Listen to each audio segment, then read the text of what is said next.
Bonjour et bienvenue à nos frères et sœurs qui nous rejoignent sur ce plateau des Zoé TV pour cette émission Parole de vie.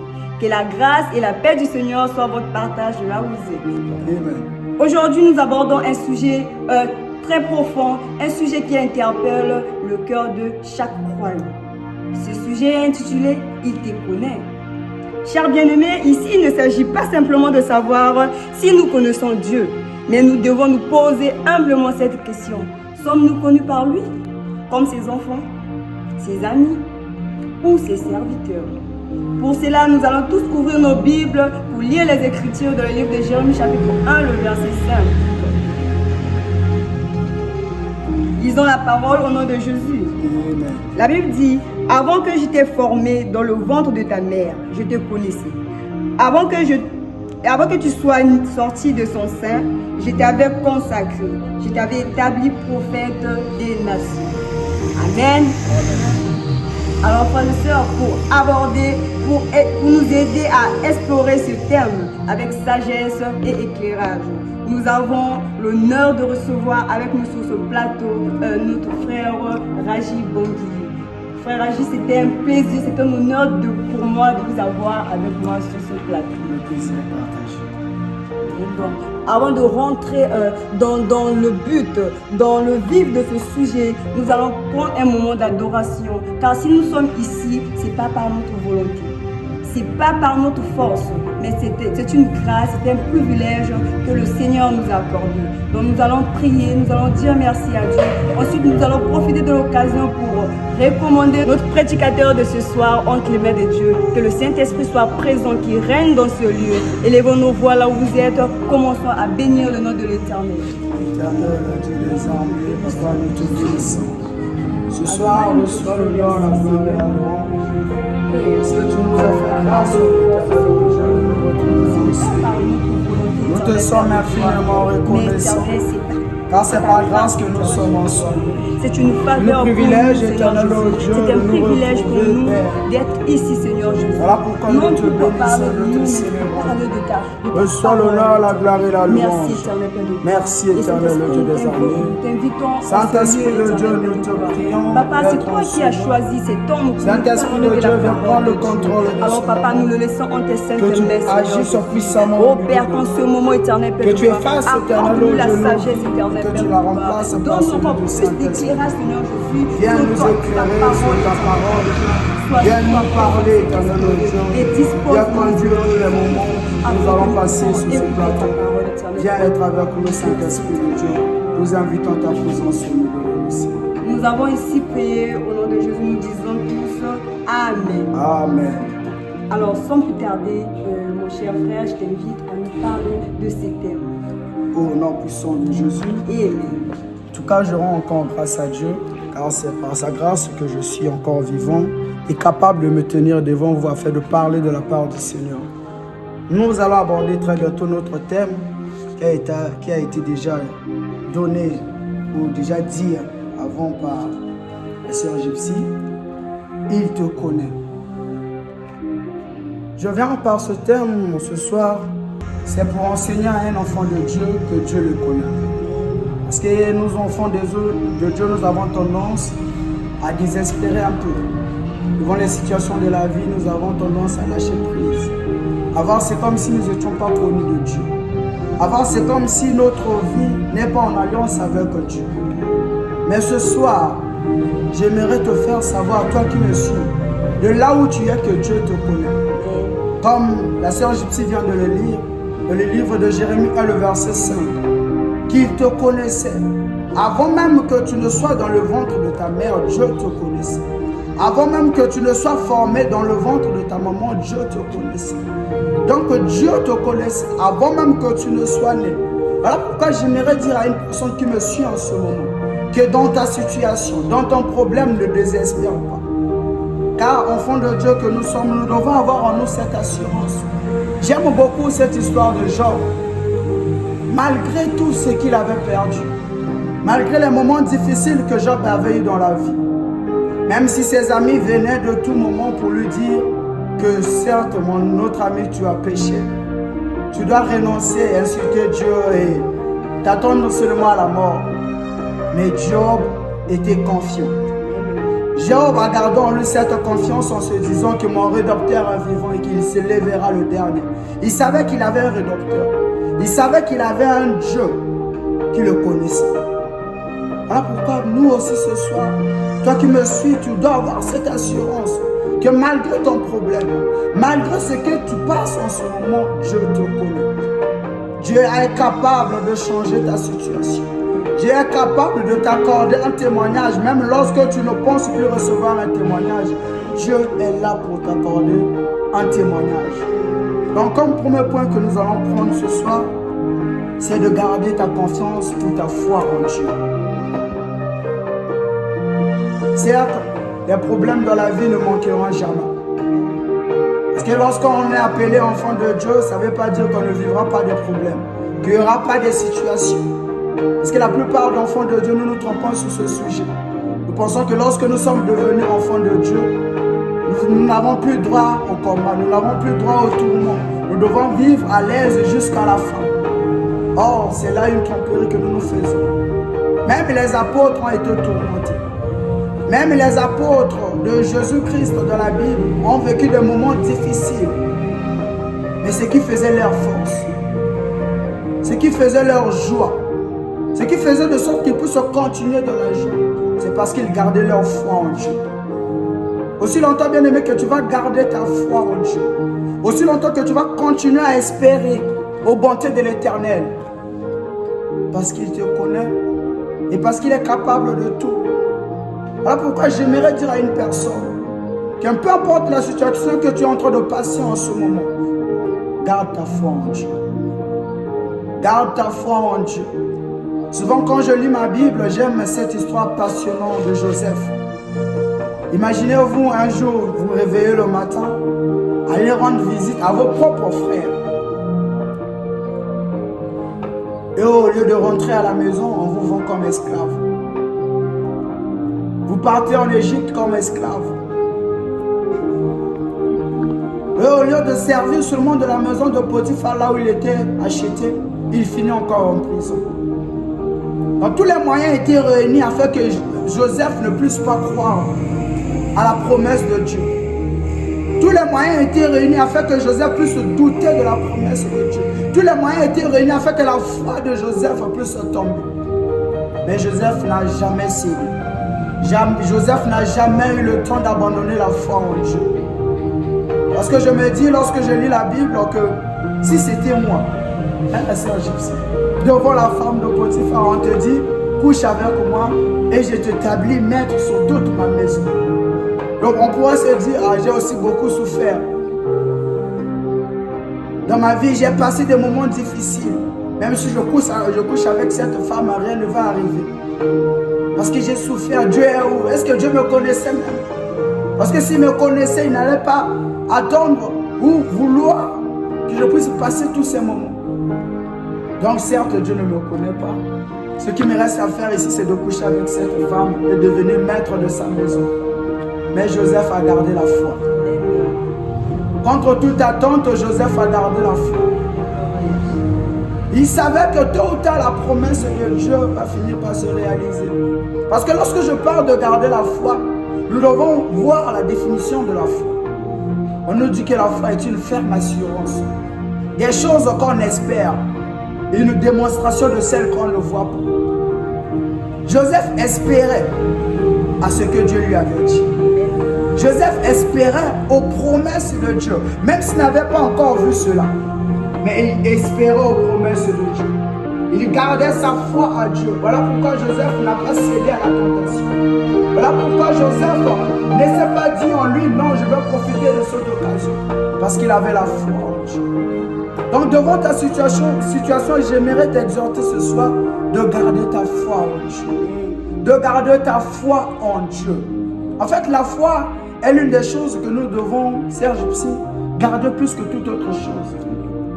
Parce que aussi longtemps la parole de Dieu nous dit que lorsqu'une personne s'approche de Dieu, il doit croire premièrement. Il doit avoir premièrement la foi que Dieu existe. Et qu'il est le renumérateur de tout ce qui le cherche. Donc nous devons commencer d'abord par croire. Il faut qu'il ait la foi. Car la parole de Dieu nous dit que sans la foi, on ne peut être agréé par Dieu. Si on n'a pas de foi, Dieu ne peut pas nous agréer. On ne peut pas rentrer en communion avec Dieu. Donc tu dois garder la foi. Et cette foi-là, tu dois garder cela sur ce terme que nous avons dit ce soir, qu'il te connaît. Donc tu dois te dire en toi que malgré que je passe des moments difficiles, malgré que je souffre en ce moment, je me connais. Malgré tout ce que je suis en train de passer, j'ai la foi que Dieu me connaît et tôt ou tard, il va m'accorder ce que je désire, vers ce que j'attends de lui. Amen. Ça, ça va, maman? Ça va très bien jusque-là, ça va. Nous allons prendre sur notre deuxième point. Le deuxième point nous dit, ce problème finira par passer. Amen. Parce qu'à un certain moment, les enfants de Dieu, nous croyons que nos problèmes deviennent éternels. À un certain moment, nous nous disons que nos problèmes est devenir du genre des problèmes plus grands que ceux des autres. Mais j'aimerais te rappeler l'histoire d'Abraham, appelé à 75 ans par Dieu. Toi, peut-être tu as encore fait 2 ans à l'église, 3 ans à l'église, 5 ans avec Jésus, mais tu commences déjà à douter. Tu commences déjà à murmurer contre Dieu. Mais la parole de Dieu nous dit qu'Abraham, lui, il a fait 25 ans.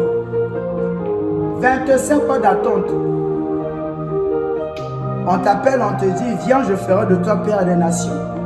Mais tu dois attendre pendant 25 ans. Mais il était patient. Il était patient. Pourquoi? Parce qu'il savait que Dieu le connaissait.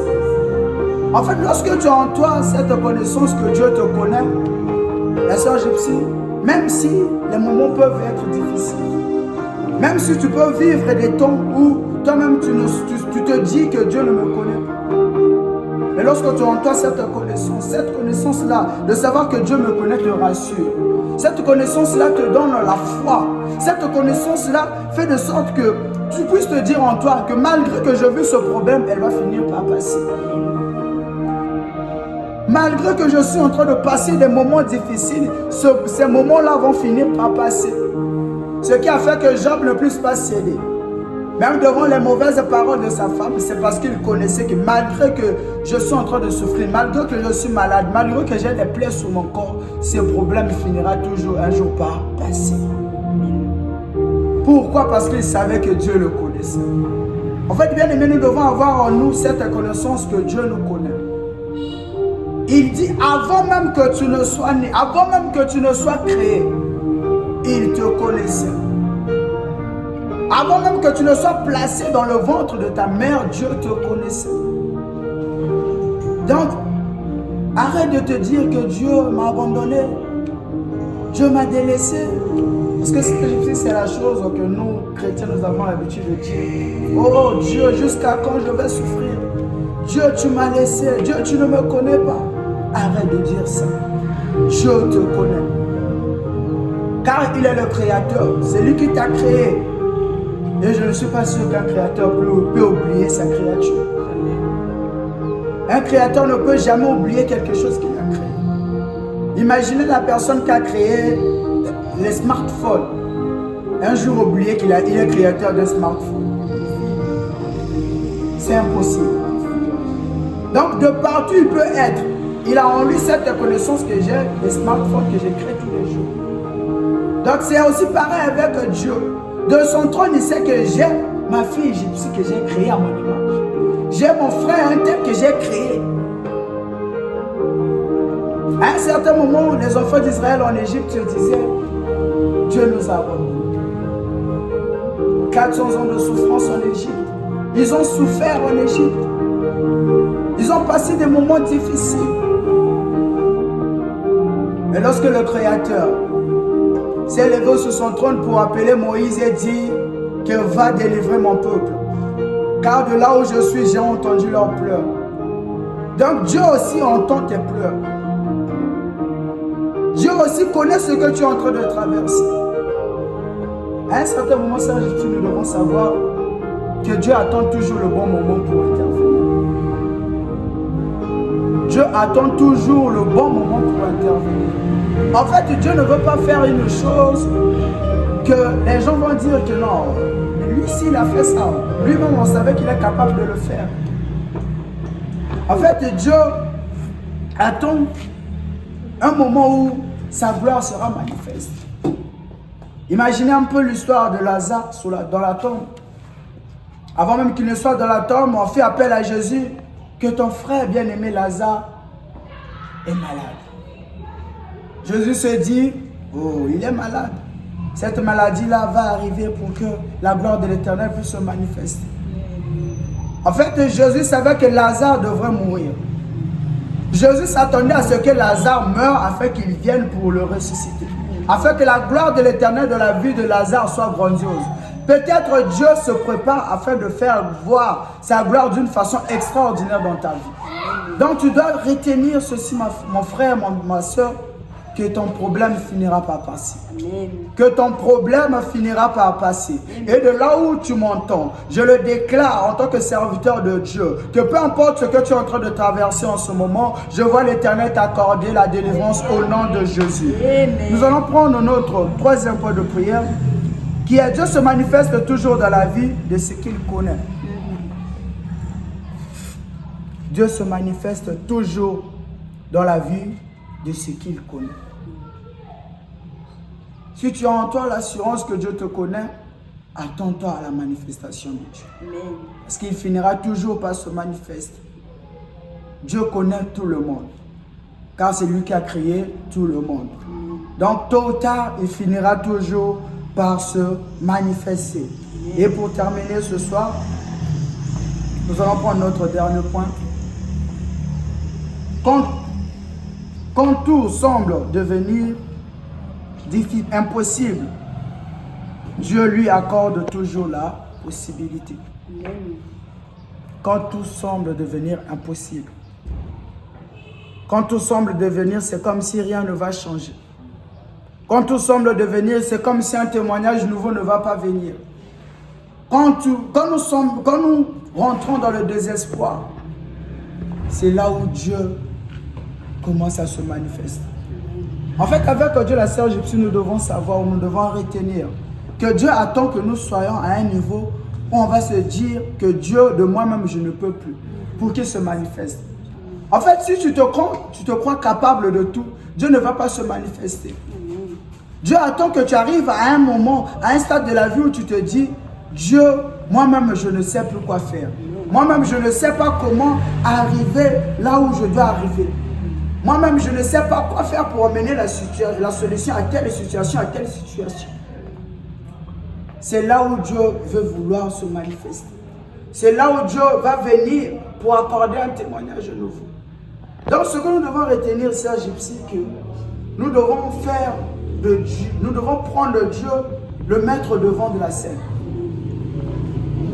Donc, faire de sorte que nous soyons des hommes toujours incapables de faire une chose sans l'aide de Dieu. Parce que tant que nous nous voyons capables, Dieu ne va jamais intervenir. Parce que si un enfant se dit que je peux manger de moi-même, je peux me nourrir moi-même, je gagne déjà assez d'argent pour me nourrir moi-même, son parent ne va pas lui donner de l'argent. Imagine un enfant qui se réveille le matin, son père lui tend 500 et l'enfant lui répond à son père ou à sa maman que maman, garde tes 500, j'ai pas besoin de tes 500, j'ai mon argent ici, je veux me nourrir avec. Donc automatiquement le parent va se dire que l'enfant est déjà capable de se nourrir lui-même. Même lorsqu'il aura l'argent pour donner à son fils ou à sa fille, il va se dire que je garde mon argent, il a déjà beaucoup d'argent à lui-même. Avec Dieu aussi c'est ainsi. Lorsque tu te montres capable de faire des choses, Dieu aussi va se dire l'enfant est déjà capable. Donc il n'a pas besoin de mon aide. Donc nous devons marcher en tant qu'enfants de Dieu en montrant à Dieu qu'à tout moment, à toutes les étapes de la vie, nous avons besoin de lui. À toutes les étapes de la vie, nous avons besoin qu'il nous aide.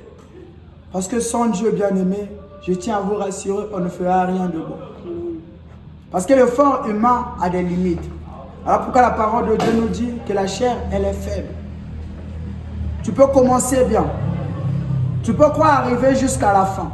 Mais il y aura toujours un moment où la chair va se fatiguer. Il y aura toujours un moment où la chair va céder. Et la parole de Dieu ajoute en disant que l'esprit, elle est bien disposé. L'esprit est égal à la présence de Dieu. L'esprit est égal à Dieu. Donc Dieu est bien disposé à t'emmener au sommet. Dieu est bien disposé à t'emmener là où tu n'as jamais pu avoir l'idée d'arriver. Grâce à Dieu, tu vas arriver. Mais tu dois être confiant en Dieu. Tu dois savoir que Dieu est bien disposé à changer ta vie. Dieu dispose son esprit pour t'accorder un témoignage nouveau. Ne cesse pas de croire en Dieu. Garde la foi en Dieu. Reconnais qu'il te connaît et qu'il, comme il te connaît, comme il est le père des orphelins, il est le mari de veuve, il connaît tout le monde. Même si tu es orphelin, à un certain moment, tu te dis que ma famille m'a abandonné. Que vais-je faire? Tu as un père là-bas au ciel, capable de changer ton histoire. Même si tu es veuve, tu souffres avec tes enfants. J'aimerais te rassurer que le mari de veuve est présent. Que le mari de veuve va se souvenir de toi pour t'accorder tout ce que tu veux. J'aimerais prier pour une personne de là où tu me suis. Si tu peux fermer tes yeux de là où tu es. Éternel Dieu des armées, Dieu Tout-Puissant. Père, c'est par privilège que je prie pour ce frère ou pour cette soeur qui me suit en ce moment. Elohim Dieu, je sais qu'avec toi, il n'y a point de limite. Même de là où je suis et de là où la personne se trouve, tu es capable de tendre ta main puissante afin d'opérer le miracle. Dieu des armées, opère le miracle pour ce frère qui doute de ta présence dans sa vie. Pour cette sœur éternelle, oh Dieu, tu pleures, éternel, oh Père, je ne sais pourquoi. Si c'est pour son mariage, si c'est pour sa vie quotidienne, éternel, oh Père, que tu étends ta main puissante pour lui accorder un témoignage nouveau au nom de Jésus. Éternel, oh Dieu, visite ce bien-aimé.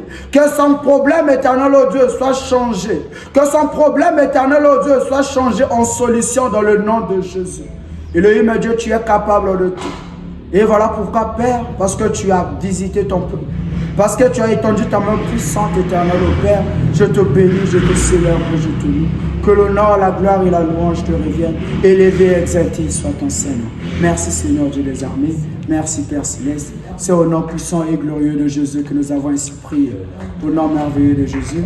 Sœur Gypsy, je tiens encore à vous remercier de m'avoir invité sur votre plateau. Et par la grâce de Dieu, je vous remets votre thème. Alors, chers frères et sœurs, je pense bien que ce n'est pas à notre bien-aimé Rachid de nous dire merci. C'est à nous de vous dire un grand merci d'avoir honoré à cette invitation. Et merci de nous avoir bénis avec cette parole. Alors, j'aimerais faire un résumé. Mais je ne sais pas par où faire ce résumé. La parole était tellement claire et à la compréhension de tout le monde. Si je veux dire quelque chose à quelqu'un, c'est que le prédicateur vient de nous dire ce soir est de garder confiance, garde la foi, car la promesse de Dieu finira par s'accomplir dans ta vie. Ne dis plus jamais, ne dis plus jamais, j'ai un grand problème. Dis plutôt à ton problème, j'ai un grand Dieu qui finira par agir. Amen. Et de là aussi, il faut être patient. La patience paie, cher bien-aimé. On nous a bien dit l'histoire de Job ici, il était patient. Il n'a pas abandonné Dieu, il n'a pas insulté Dieu, il ne s'est pas lamenté, mais il a dit mon Rédempteur est vivant, il se lèvera. Et aussi s'abandonner totalement à Dieu, dépendre de Dieu. Et j'ose croire que vous aussi comme moi, vous avez été bénis par cette parole. Et si tu as été touché par la parole, n'oublie pas de t'abonner à notre chaîne YouTube Zoé TV, sur notre TikTok Zoé TV, également Instagram et Facebook Zoé TV. Abonne-toi, reste connecté, active la cloche de notification pour ne pas manquer des invitations. Sur ce, je salue toute l'équipe Zoé TV. Que l'Éternel vous bénisse. À nous revoir très bientôt sur ce plateau. Que le Seigneur vous garde sur ce. On s'est dit à dimanche prochain. Welcome.